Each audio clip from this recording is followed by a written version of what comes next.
Our ethos is based upon the humanity of hospitality. If you think you're just selling a furnished apartment, then you're absolutely in the wrong business. And I'd even go into, I have no doubt there's a ton of superhosts sitting inside of Airbnb that absolutely embrace the idea that it's hospitality, and a much bigger group that don't, right? And I think those guys probably do really good in the long haul, and our position is it's a hospitality product. It's a fully staffed model.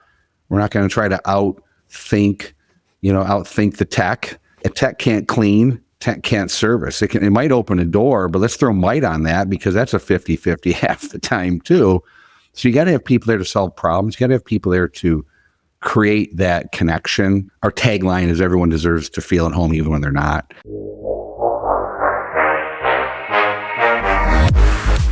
You're listening to Slick Talk, the hospitality podcast, a podcast for those who are in and around the hospitality industry who love, live, and breathe what they do. You can join us for candid and unscripted conversations with hospitality experts and founders as we go deeper into their personal stories while they're sharing their triumphs and trials that got them to where they are today.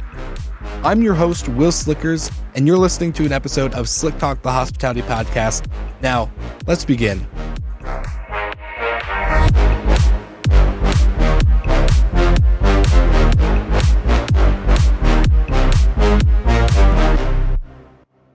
Welcome back, Slick Talkers. We are back, and with a very special guest who once joined us on the podcast back in October of 2021. Lee Curtis is the CEO and founder of Reside Worldwide and a hospitality leader with over 30 years of experience in corporate housing and extended stay accommodations.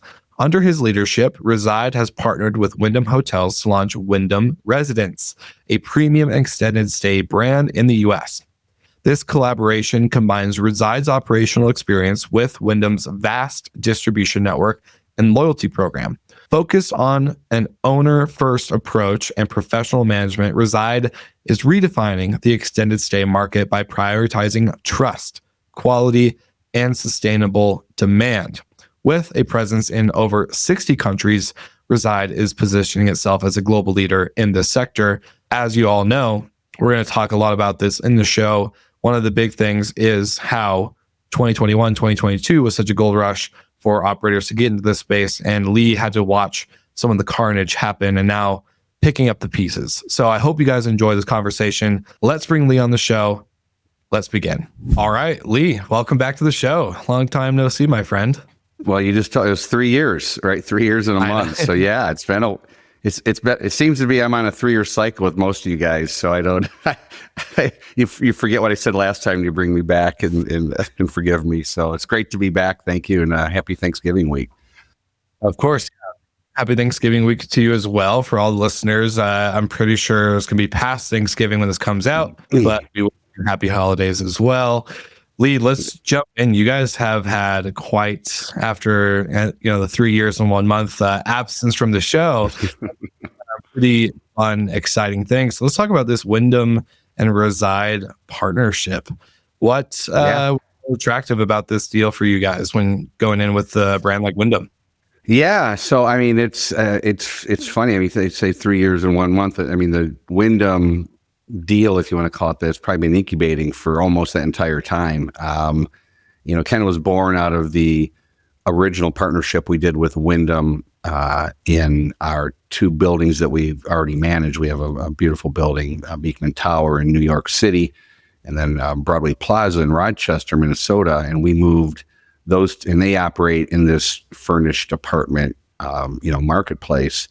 We moved them into the Wyndham program under their trademark collection, in 21, and it kicked off a conversation about, the space, the growth of the furnished accommodation space, alternative accommodations. There's 100 names for it, but Wyndham certainly saw the opportunity to grow into that segment and had been looking around, looking for different brands and operators to possibly partner with, and we started the conversation about how. Our 30, 35 plus years of experience, in that space, and, our kind of our acumen in delivering the product and delivering the service and the quality, but equally, our desire to grow, but only through the right channels. And having watched other STR type companies kind of flounder as they took a lot of inventory but didn't really have the back channel to fill it, it really wasn't the direction we wanted to take. But with Wyndham, it was a different idea, and the idea was that Wyndham has 110 million loyalty members. They're the world's largest hotel chain, franchise hotel chain.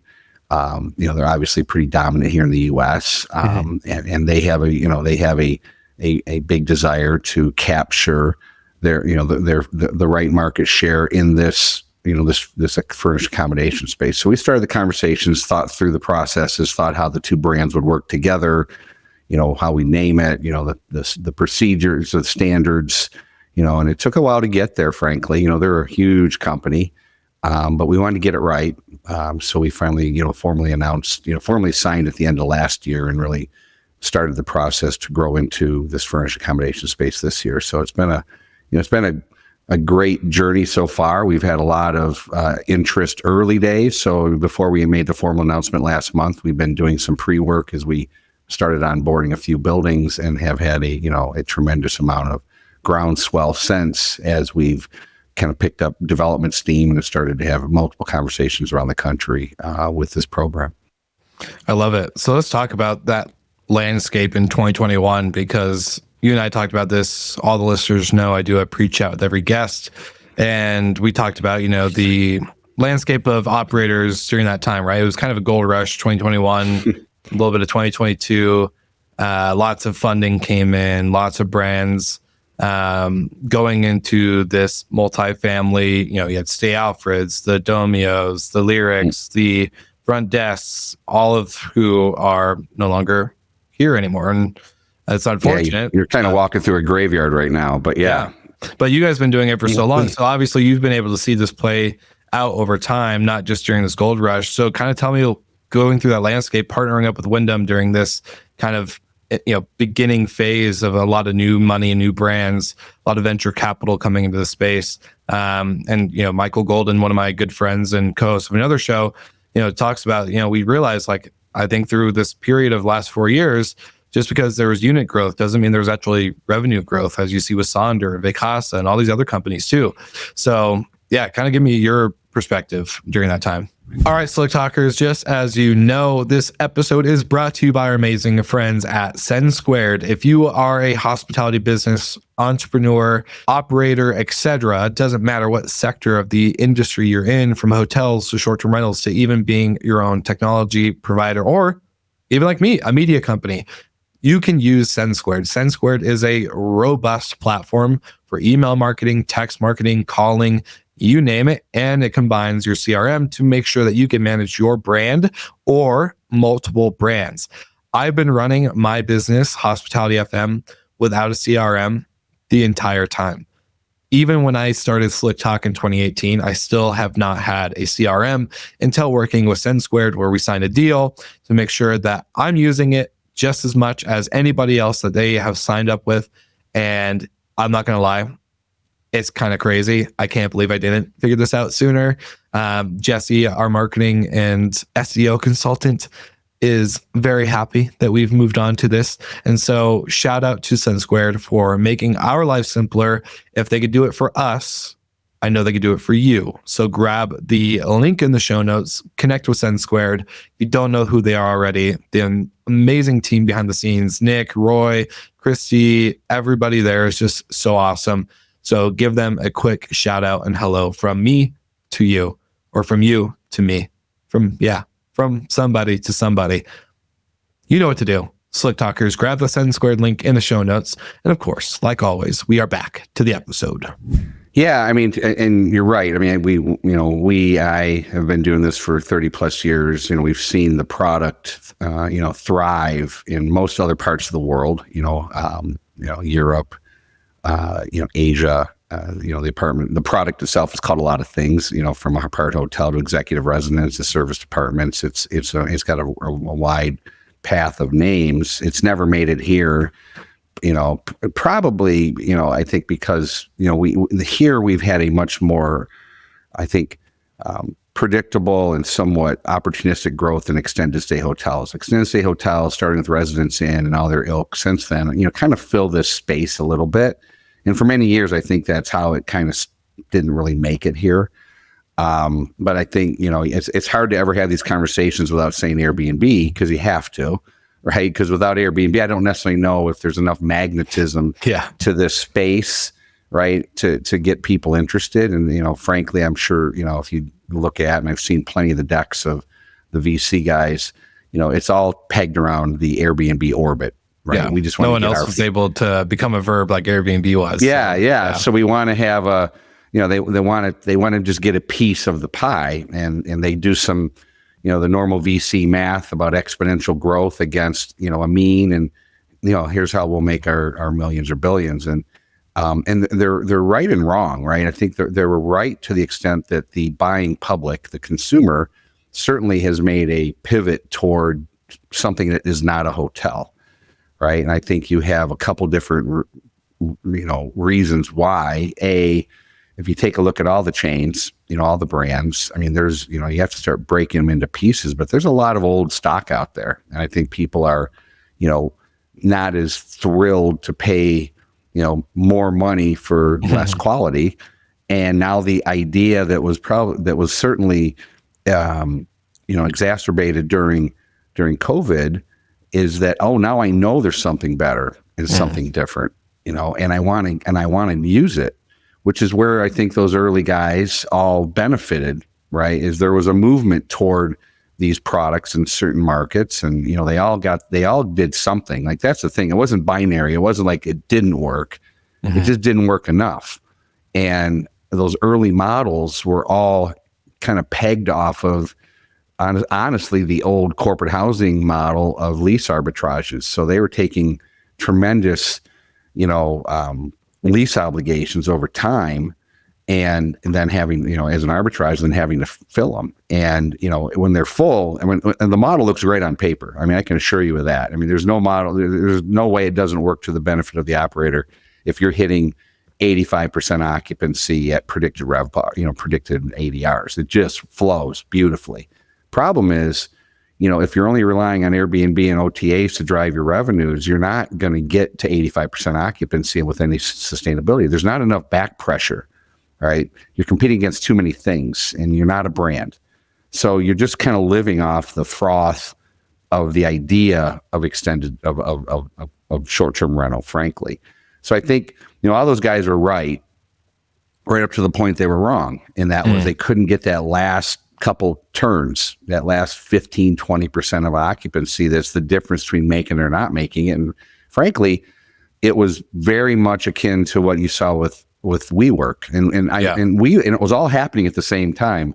And for us old guys that have been in the business a while, we were watching it happen, and we're like, how is this different than WeWork, right? It's supply led, not demand led, which means you're taking on tremendous obligations.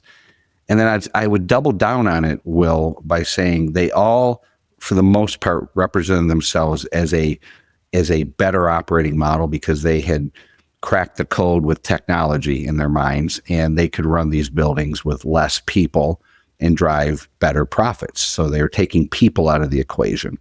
So, and then again, that worked right during that window of COVID, right? So that was like a false positive toward what the buying public was really up for. And during that time, let's face it, March, April, May, June, July, August, it worked. For some, not all, because I mean, frankly, one of those names that you mentioned went out of business right in the beginning of it, so it didn't work for some. But it did allow others to raise a lot of money and run toward that space. Fast forward, most of them have struggled because of what I'm kind of speaking to, which is you can't get there from here. You can't. I'm notorious for saying this, but you can't outbrand a brand. There are a handful of brands, more than a handful, but a decent pile of brands in the hospitality space that have been here and will be here in the future.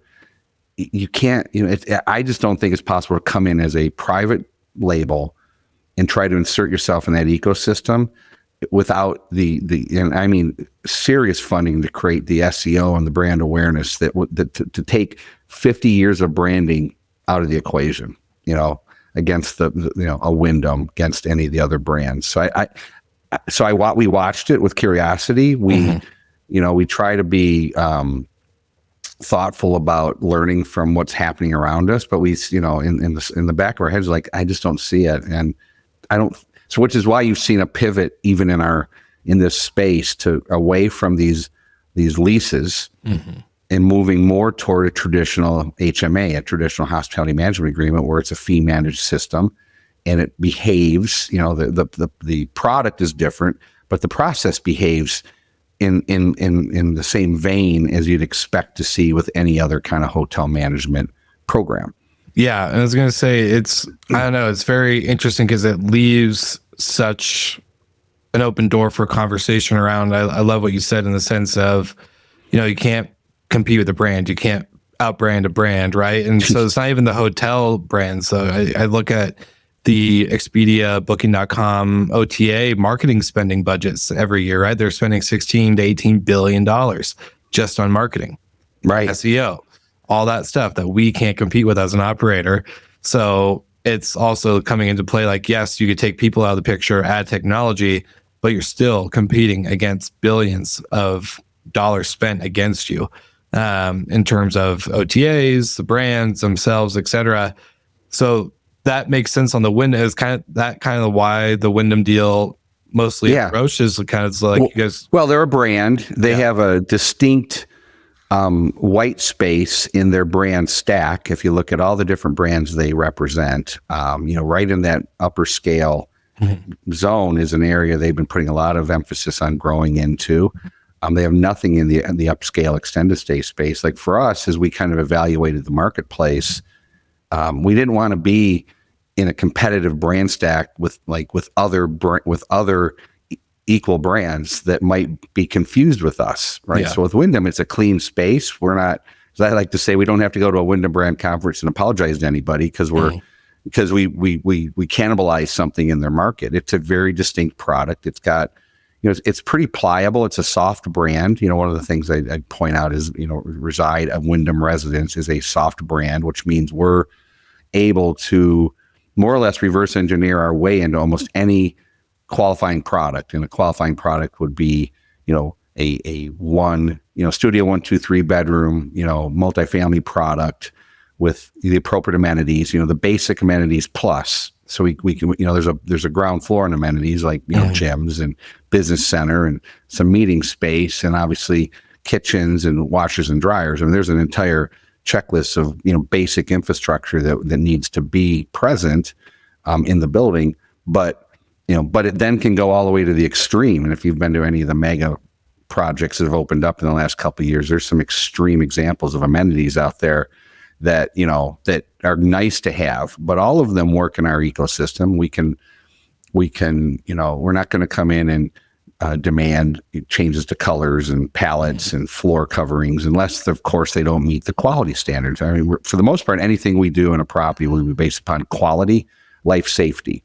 Other than that, we're very owner friendly, and we can convert pretty much any type of product. I have 100-year-old products in my in our stack, and we have new stuff coming. And it's exciting because we're seeing the same behaviors as we open as we hoped, which is, Wyndham has a pent up demand for products that are more urban centric, that are in this category, both from their Wyndham.com bookers to their loyalty members that might redeem, to obviously we'd still, I'm not putting a shine on the OTAs. We're still there too, but the Wyndham brand attracts people because there's something, when you're dealing with this kind of product, it's easy to confuse it with Airbnb to the extent that it's a different style product.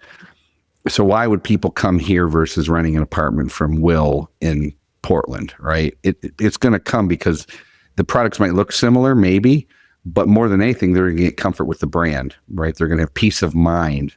And that's the thing a brand gives you, is peace of mind that it's legit, right? That you're not going to have some of the downside of alternative accommodation stay. And again, not trying to throw shade, but you're not going to find a camera in our room, right? You're not going to have noise sensors in our room, right? Some of these things that have been the STR kind of, calling card, if you will, are not necessarily showing up. And I don't mean STRs are putting cameras in. I just mean, there's a privacy factor that you don't have to worry about. But yeah, so the Wyndham customer has been very receptive to this product, and we're only at the very beginning. I'm blown away by how, as soon as we turn on the channels, how fast the bookings start to appear. The owners that we've taken over these products for are equally, ecstatic over the volume. But I will say this, and you didn't ask the question, so I don't want to steal one of your questions, but, we are stepping into some of the, failed projects of other, STR brands. And, I would say, as a guy that's been doing this for 35 years, my frustration point would not be that they created awareness. I love the idea that there's a higher level of awareness around what we're doing. I think that's great. My core business, corporate housing, has been operating in the B2B shadows for my entire career. So these, all of them have done a nice job of getting people to think about them. But, back to what you said about technology, you still got to operate a building, and our ethos is based upon the humanity of hospitality. That is what it's about. If you think you're just selling a furnished apartment, then you're absolutely in the wrong business. And I'd even go into, I have no doubt there's a ton of superhosts sitting inside of Airbnb that absolutely embrace the idea that it's hospitality. Yeah. Right. And a much bigger group that don't. Right. And I think those guys probably do really good in the long haul, and our position is it's a hospitality product. It's a fully staffed model. We're not going to try to outthink the tech. Tech can't clean. Tech can't service. It might open a door, but let's throw might on that, because that's a 50-50 half the time too. So you got to have people there to solve problems. You got to have people there to create that connection. Our tagline is everyone deserves to feel at home even when they're not. And that's, when we talk to our employees and I visit buildings, it's reminding them that the second that someone walks through that door, how you make them feel will be the starting point to that relationship going forward. Like it's either you're gonna make them feel great, indifferent, or bad. And two of those don't work. Indifference seems to be the key feature of most hospitality experiences these days at the desk. Right? There's just an indifference. They're not happy to see you. They're just, hey, here's your, ID, credit card. Here's your key. Right? Not, hey, how are you doing? How was your trip? Right? I mean, you see it in everything, right? No one asks how you're doing anymore. And we're trying really hard to take what has been our calling card for all these years, because we've had to do this, based upon how we operate as a corporate housing company and through our PropTech 360. We have to create this home feeling through phone calls and emails and texts. Like we have to be actually better at it than when you're standing in front of somebody. Yeah, no, I love it. And you did go down the rabbit hole that I did want to go down, which is, obviously you guys have an owner first approach. But before we go into kind of that stuff, actually kind of a random tangent and story, but I was in Vegas this last week for the Formula One race, and it wasn't a work trip. It was just a personal, wanted to go experience the race for the first time myself, and have a great week in Vegas or whatever. And I went out of my way every time I was at a hotel front desk or with a staff or anything, how are you doing today? Good to see you. Even if my my key demagnetized or whatever, it's not the most exciting opportunity, but it's hey, how you doing? Here you go. Just need new keys. Here's my ID. How are you doing? And the amount of comments I got back with people thanks for asking how I'm doing, because no one's asked me. And it's just it's really we're having a rough week here, everyone's grumpy or whatever, right? The check-in, 600 check-ins today or whatever. And so it is true. I think the front desk agents aren't getting it back, and they're not giving it because they're not receiving. So a lot of the times it's just becoming a transaction nowadays. Even the wait staff just, yep, here's my order. Leave me alone until I need something. And no one asks them how they're doing. No one, cares to, strike up conversation or whatever. And so it's our world in general just is so transactional when it comes to the experience of travel now. But anyways, that's my tangent. Well, slash. I mean, and well, it's a good tangent. I mean, Yeah. I mean, I mean, I don't know. I think it's been happening for a while. It's certainly, grew. I think that indifference For sure. grew after COVID. 100%. Right? You're not wrong. And I think it's a tough place to be too, because it depends. Like I feel really lucky and blessed. I literally stumbled into hospitality at 18. I wasn't looking for it. I was just going to college and had spent 4 years flipping pizzas, so I had no real inkling of what I was going to do. But I got softly recruited from a neighbor to work at a Hyatt in 1983, and showed up as I actually had the crappiest job in the hotel. I was midnight convention services houseman that was like, listen, you're 18, you're by yourself at 11 a.m. or p.m. for 8 hours, and they want you to clean up the ballroom and set the tables for the morning meetings. And I mean, it was miserable. Yeah. So luckily, back then I had great hair. So someone said, hey, you would look good out front. And they made me a doorman. So I was a doorman by the fall, and then bellman, and then front of the house, really, front of the house operations for both parts of my career. I did Hyatt twice, but, found out really quickly, not through any other means, that I had what we call the heart of a servant. Like I'm a pleaser. I want to make people happy. I want to engage. I want to, I'm accused of being the mayor wherever I go, but I like talking. I actually generally, I literally like people.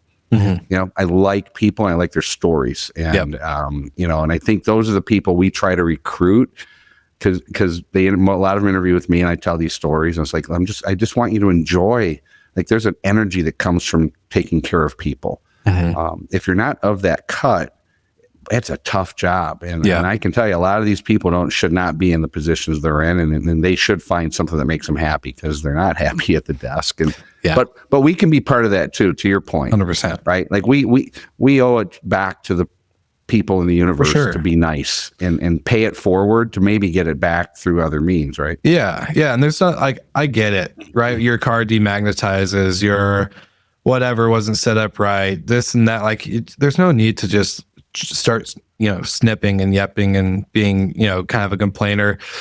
You solve a problem together. Hey, here's my problem. Hope you're having a great day. I just need to get this fixed. What can you do to help? What can I do? Yeah. Like, the only thing I'd pile on to is, and I say it in my company all the time, is like the world has gotten away from saying they're sorry as well. Yeah. Oh yeah. 100%. Right? It's 100%. like, oh, hey, my key quit working. Oh, let me fix that for you. Hey, have a nice day. Not, hey, I'm really sorry. That happens sometimes. Try this. Don't do this. Yep. I mean, it's really unbelievable. Sorry seems to be the hardest word, right? It's a song. And I again, we do calls in our company every Monday, and we pull up all of our guest satisfaction stats globally, and I pick through them, and I just tell stories of why that comment means what it means, and what it could mean, and how it could affect, an outcome, and try to connect, make the dots broader versus don't do that. For sure. I love that. Well, back to the conversation around like picking up a lot of this inventory that you guys have seen obviously get left behind due to these companies that came in. We talked, and you said you were very owner first, in the sense of, these deals on paper looked great, right? The operator was definitely going to make money if they hit their 85% occupancy at their certain ADRs and all this other good stuff. But where's the owner in this? And so now that you guys are coming in, and, obviously bringing in a brand name too, that adds so much benefit, as you guys have already seen, opening up those channels. What is, the property owner kind of taste or feedback been after all of this gold rush? I'm sure there's been some hesitancy to get back into it with maybe a different model, because, the last guys did it this way, but obviously they're not there anymore. So like, kind of walk me through that piece. Yeah, that's been a challenge. I mean, I'll be frank with you. I mean, the it's not a halo, the backwash of the others, right? So on one hand, I think paving the way. You got to, I used to be on the board of CHPA, and we worked with the futurist once, and he always said it's the thing after the thing, right? And I just always remember that, and I feel like we're the thing after the thing. Right. So there was that initial gold rush, lessons learned and recalibrate. And then, but we watched it because in our own way, we'd learned those lessons other ways over 30 years. So we didn't think it was going to work as presented, but the idea of the product made sense. How do you connect a buyer with the product, right? Via a brand. But it took the hotel companies time to mature far enough along, like Wyndham, right? Wyndham just absolutely gets that they needed to find the right operator to do this. But from the owner's perspective, they're burned. We've white knighted a couple things. I mean, last minute calls. Can you help, please? I've been left. I've been. They've terminated our relationship and blah blah blah. I have debt service, right? I have, and as we come in, and get involved, I think there's a common theme of just asset disrepair, and I think, I take it personal only because I've been doing it for so long, and we were always owner first, and the asset is the value, and taking care of that. It's like renting a car. There's some people that destroy them, and some people that bring them back full and clean. Yeah. I'm the latter, and to some extent, these guys treated like these buildings like a rental car on spring break, and turn them in that way. And then, believe it or not, it's not like, hey, let's come in and touch it up and be open. Like we literally spend 30, 45 days fixing it because you can't just not touch an asset for sure, for a year or two. Well, is that because of the staff light model? Like, because, okay, we're going to have, smart lock check-in, no front desk agents. Yeah. Maybe 2 or 3 housekeeping teams. Yeah, that's it. Absolutely. No, it's absolutely the staff light model because there's no one walking around looking at it. There's no one paying attention to it. There's nobody, frankly, a lot of these guys are new to the biz. They've never had their head in a toilet. They've never cleaned or made a bed or delivered furniture or did all the things that's natural for a lot of us. So they don't understand, when you model this and go, oh, we just need this because that's what our model says. They weren't. When you're building an entire business on the desktop and you have no real world experience in it, it's tough. Like when we sit around and model, we can sit there and have debates over staffing because we know better, right? We know what it takes to do, A, 24-hour operational oversight, B, what it takes to not just clean a room, but keep repair and maintenance right, C, we know what it takes to keep the common areas right. We know we know how to take care of the FF&E, and more importantly, we know how to buy the FF&E. We're coming into programs that went as cheap as they could on the FF&E, the furniture and fixtures, right? And it should last, 5, 6, 7, 8 years if it's bought right and maintained. But if you buy it wrong, maintenance is hard too, right? And I think that's the issue because, they were trying to, because they were taking the lease, a lot of them, they're also buying the furniture. They're trying to manage their money to do it, to make the revenue start to show up. But, that's not our model. Our model is a very traditional hotel management model where the owner absolutely knows they buy the furniture. We put a pack together that is probably as competitive as any in the industry, but it's also 30 years of experience. So we know what pieces are going to last. We know which pieces won't last. We know how to work around those things and how to repair and control the FF&E experience. But yeah, I think you're back to what you said. You can't. It's a dirty business. Requires people to do it. If you're not willing to get down on your hands and knees and look under a bed or scrub a corner or just walk through a lobby and pick up a wrapper, you're not really in the hospitality business. And I think that's that's the issue of the property itself. I think for the owner, to answer your question, they like, and I'll quote them, not me, but they like to, they said, listen, it's nice to be working with adults. And that's experience, but that's also approach, right? And the fact that we listen to them and we partner with them and we are there for the long haul. Our relationship on paper is a 10-year relationship. So, we're married to these guys and gals for 10 years. So it's got to work from day one, forward. So we have to make it better for them, easier for them. We have to, it's fun to see them making money because they haven't made money. It's fun to see them get to the other side of things. I have some owners that, I mean, I was just at a property, and I won't call out properties, but I mean, the owner is so engaged. I mean, he's just so excited to have a hospitality product. And he's like, I'm going to do this, and I'm doing this, and we're going to do this. Like, you don't need to do all that. Like, if there's, the ROI isn't quite in all those things, but I get that it's your product. And here's the beauty. We're a soft brand. I'm not going to say no. Yeah. Right. I'll say no to something. I don't know what it would be, but nothing you're saying would put me in that category. So it's kind of fun to watch these guys get really excited about being, hoteliers. It's, and then, obviously see the experience of the guests and, the fun of operating a product like that. Okay, earlier on the episode, I mentioned Send Squared. Well, Send Squared is not only the best CRM and a marketing tool for you to use for your business, but when it comes to actually operating your properties, you can get with Hostfully, an amazing property management platform that allows you to sync your technology stacks together while connecting your properties and calendars to the right distribution channels that you need. So if you get with SlickTalk, or if you get with Hostfully, use the code SlickTalk and you will get a special offer from the team. Grab the link in the show notes. Shout out to Hostfully. And now we're back to the episode with Lee Curtis. Yeah, I kind of want to flip a script on you really quick, just because there's conversations we have on this show quite often, especially around the regulatory sector, right? Like a lot of people get into short-term rentals or even boutique hotel ownership. In order to have that hospitality experience, they want to take care of people. They want to serve. They want to see families and groups and all sorts of travelers come through and have a great time.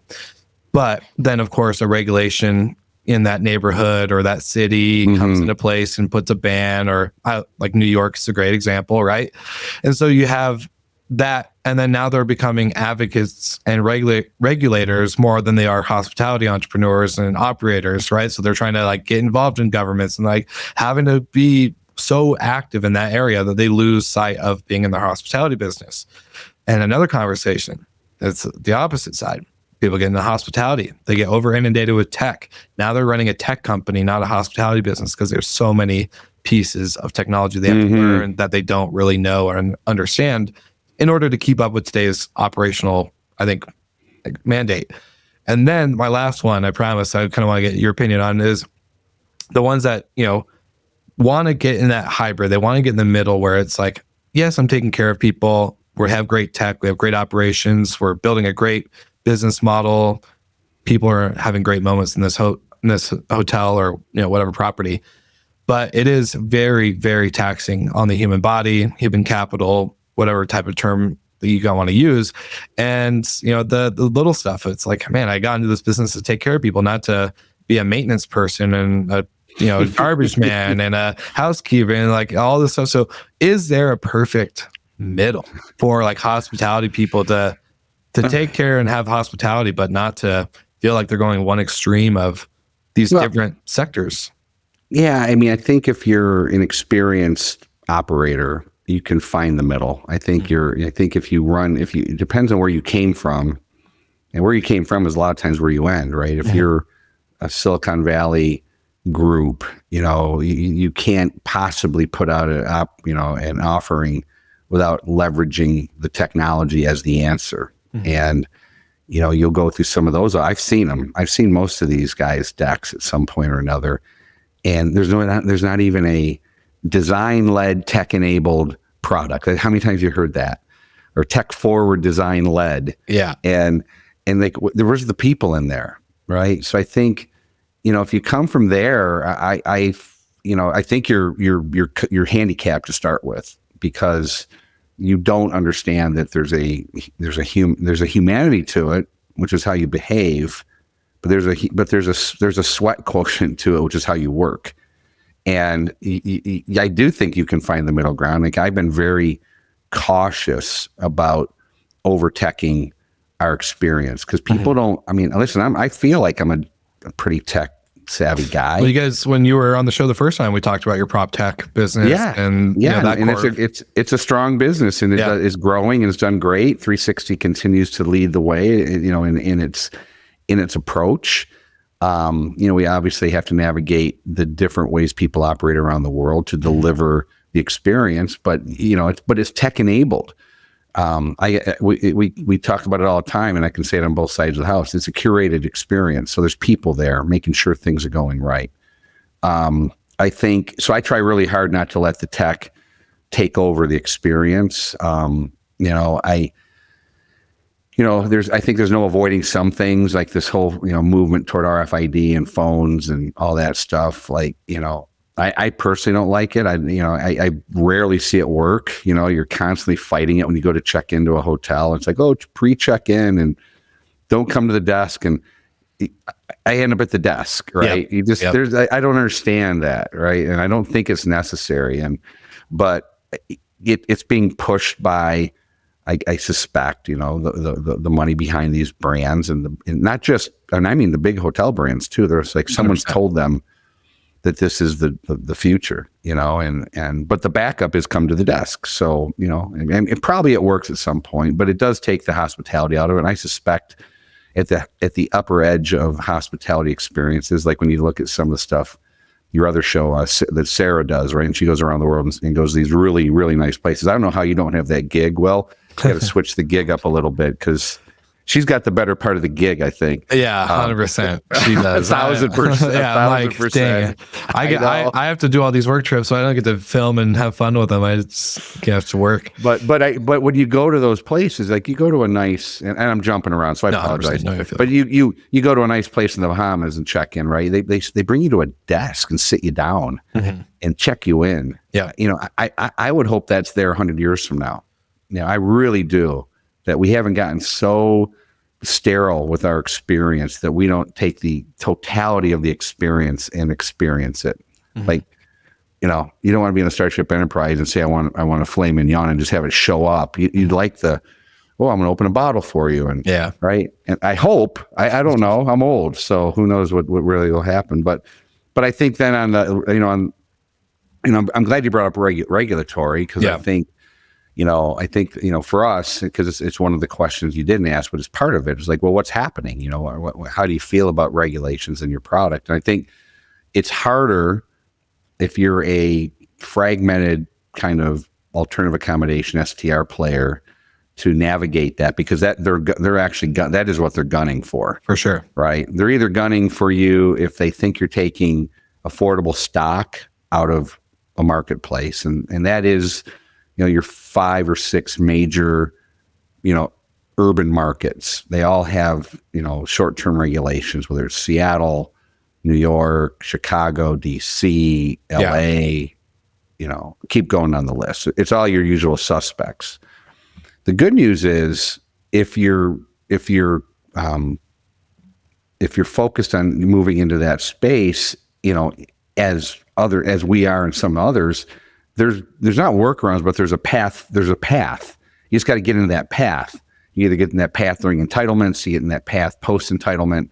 There are ways to legitimately operate a furnished apartment block in every one of those cities. You just can't do it in the shadows. And I think that's where the collision has happened. It's the shadow work that gets done in these industries. That's why in New York, I'd love the real story of what's going on in New York, because there's still thousands of furnished units running through New York the old way. They're just not doing it. They're doing it super in the shadows now, which isn't great for the customer. No, right, at all. Yeah, especially if you're going like the Facebook marketplaces of the world, right? And then that's how you're booking your stay. It's like, okay, like a little sketch. But I am curious. I am curious though, because like obviously the Wyndham partnership with you guys, definitely a big benefit is. Especially any city sees, Wyndham associated with Reside, like, okay, that's already a big credibility. But a lot of these places I've heard, trying to remember, we had, CEO of Mint House on a while ago and talking about like getting boutique hotel licenses, right? And so like, yeah, it's a residential building, it's not fully commercial, but they still get that license and permit. Is that part of the path, or how do you kind of describe It's one of many, right? Okay. If you fast forward to the product, right? At the end of the day, what we want is, a good quality, well located, multifamily type product. For sure. In some configuration that still has the aforementioned amenities. The gym, and it has all the things you'd like to see there. Washer and dryer, kitchen, right? Those are kind of not kitchenettes, but kitchens. Actual kitchen. There's an actual kitchen. There's a difference there. And what's interesting, so that's the end game, and then you got to, then you just got to figure out how to get there. And every market has a different path. Every product has a different history. The older products are interesting. A lot of the converted products are interesting. The alternative use products that maybe had a history at one time of being a hotel.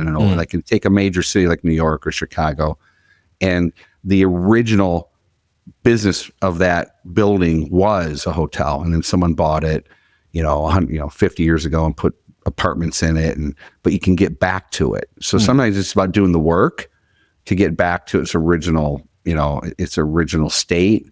Sometimes it's converting to your point, and getting a boutique hotel license, because it's essentially what it is. It's it's a service apartment, a part hotel. There's a path there. The thing about it that's always interesting to me, and I think, and it is that fact that a city, when this is not in the shadows, when you're in the light of day and you're working, you're a good corporate citizen, you're paying almost double the taxes, right? It's everyone wins. You just have to position yourself as a good, good operator with a pedigree and a commitment to the community, and you're not trying to sneak around. I think this is where everyone gets in trouble. I mean, in the history of the world, no one's gotten kudos for sneaking around, right?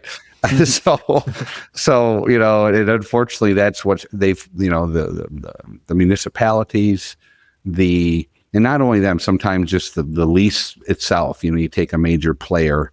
And they'll write a major landlord, and they'll write clauses. You can't do this. You can't do this. And now people are looking for ways around it. But it's just so much easier to be face front forward on this one and work through the channels. And sometimes there's no workaround, but there's always some building that has it. Like there's no such thing as one of these cities that has zero short-term rental apartments. It's just, how do you get to them? And then the bonus on that is, while Seattle might have an opinion, the areas around it don't. While New York might have an opinion, the areas around it don't, right? They see the benefit. The big cities just are dealing with a different type of downward pressure on affordable housing, homelessness.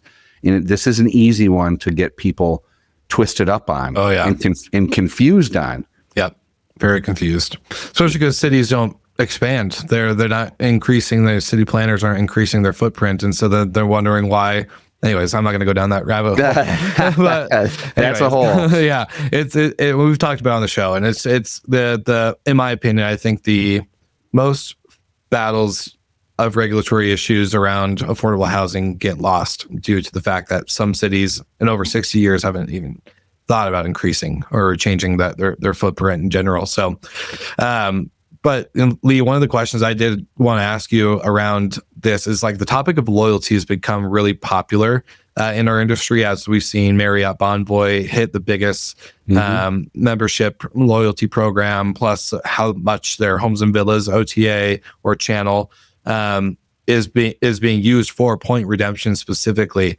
And, there's a lot of others who I've had on the show. We've talked about, loyalty with memberships versus points versus X, Y, and Z, right?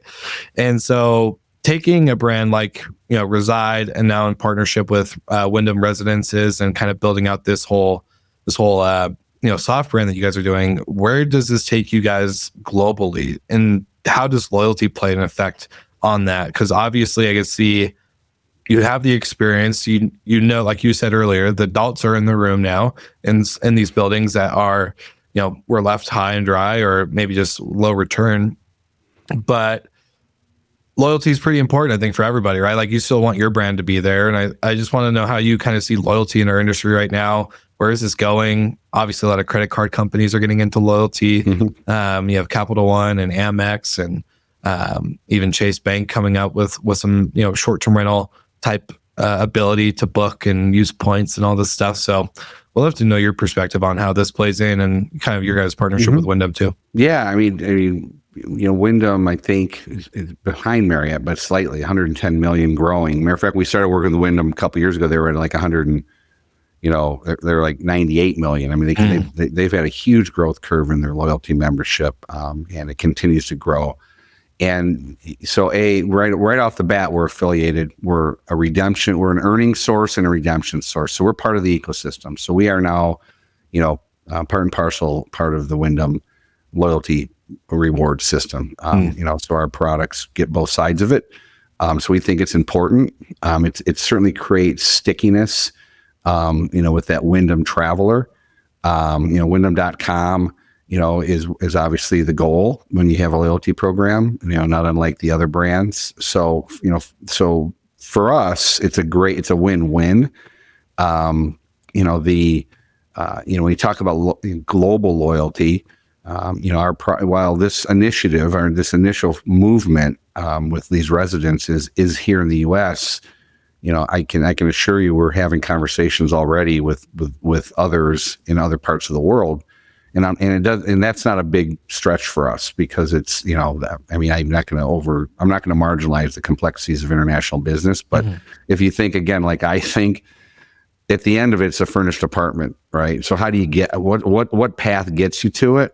Yeah. And we've done most of those paths globally. I mean, my previous lives, I've operated everything from Dubai to Singapore and everywhere in between. And the calming part of it always, because it sounds big, right? The calming part of it is when you finally get there, it's the same, and so it's just about navigating the two or the 80-20 rule for the most part, permeates the industry. So yeah, I think loyalty is huge.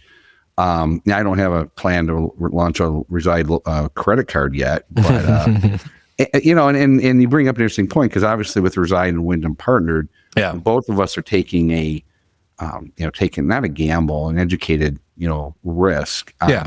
The co-branding. Wyndham doesn't do that typically. We feel really fortunate that not only are they working with us and supporting us in this initiative, but they're allowing the brands to live side by side, which is really exciting for us. I think it shows a lot of faith in what we're doing. I mean, I think it's a demonstration of what I call the incubation period, or the years of us working on it together and fine tuning the program.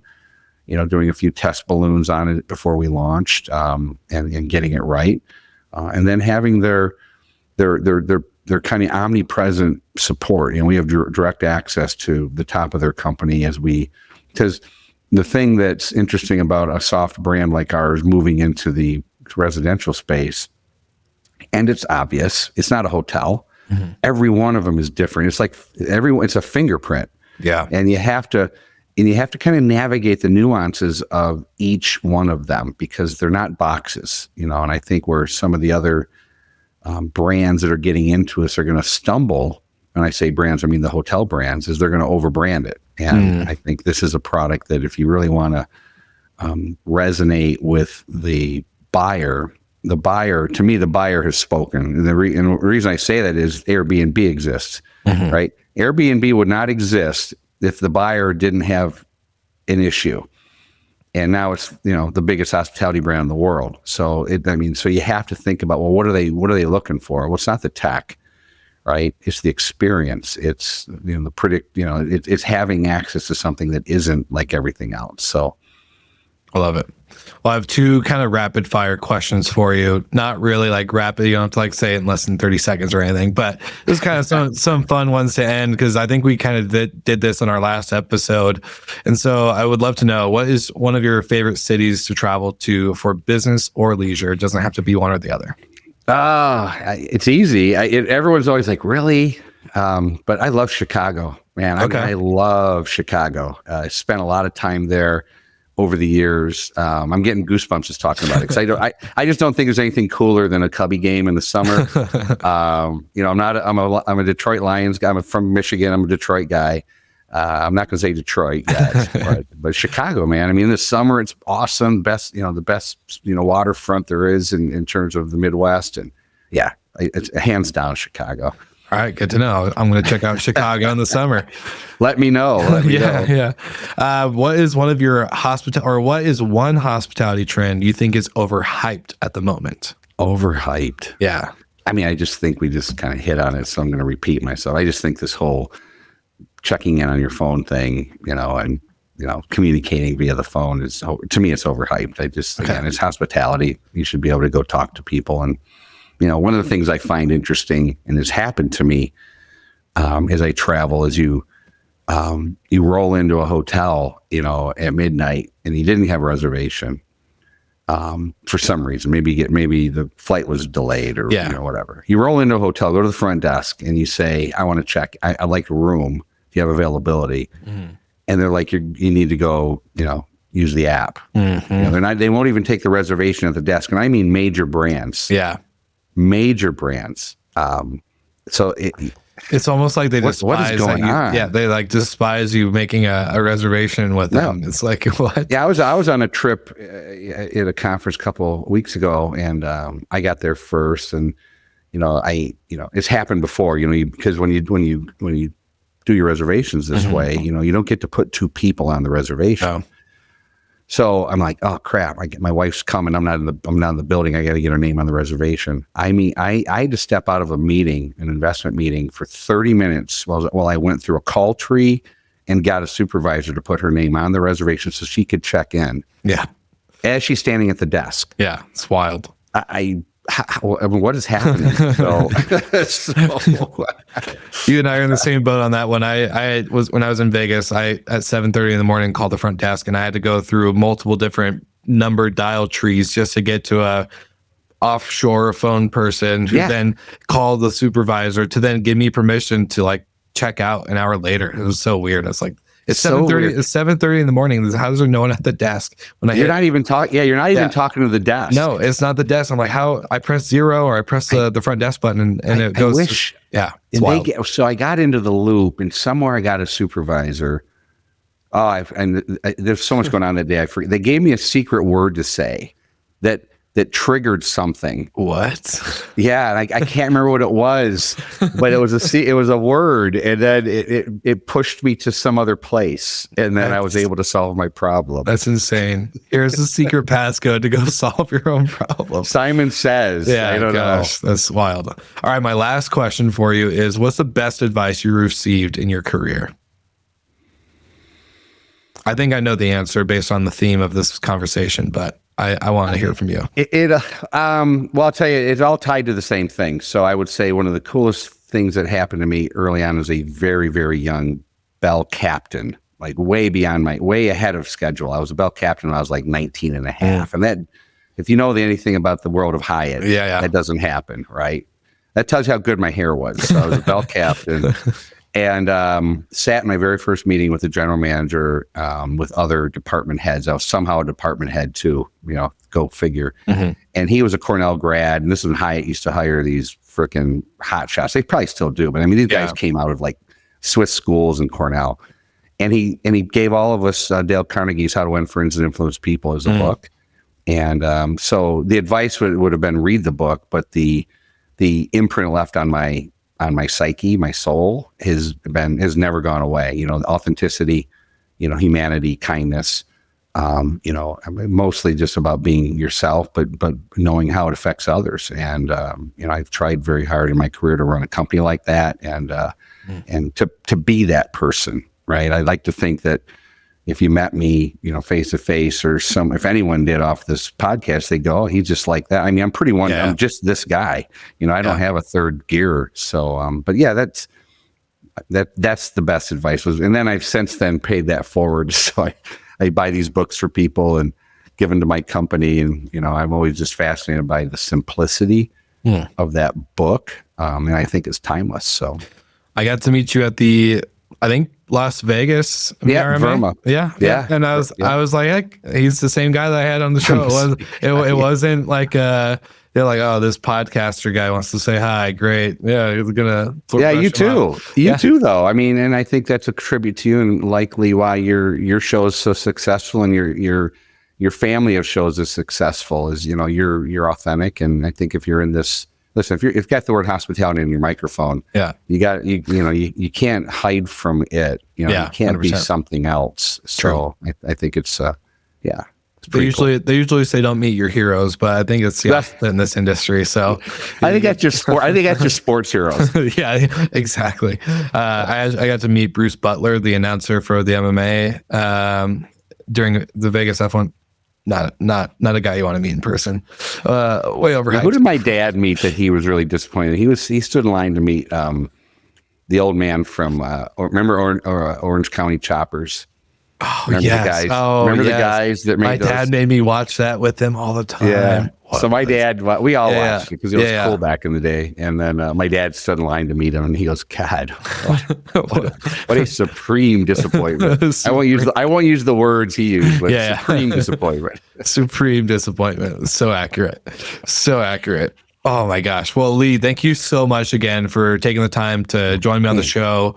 For the listeners, you guys can all check out the links in the show notes, LinkedIn, website, all the good stuff. We're going to include the episode that you were on, obviously, Lee, back in 2021, for anyone that wants to go back and hear some more pretext about your career and industry experience. And yeah, I just want to say thank you again for joining me. Oh, thanks for having me. It was a lot of fun. It was a quick hour. Yeah, it was. It really was. For all the Slick Talkers, you know exactly what to do. Show Lee the love and support that you always give us every week. Like and subscribe to All Things Reside. Make sure that if you talk to Lee, mention Lee, or not mention, meet Lee, or connect with him on any social media, let him know that you heard him from Slick Talk. And of course, like always, we'll see you guys again next week.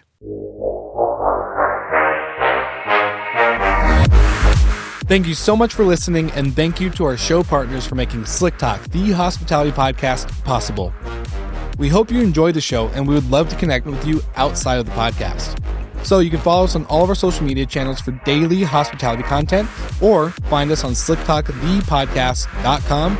And don't forget to rate, review, and subscribe so you never miss an episode. I'm your host, Wil Slickers, and we will see you guys all again next week.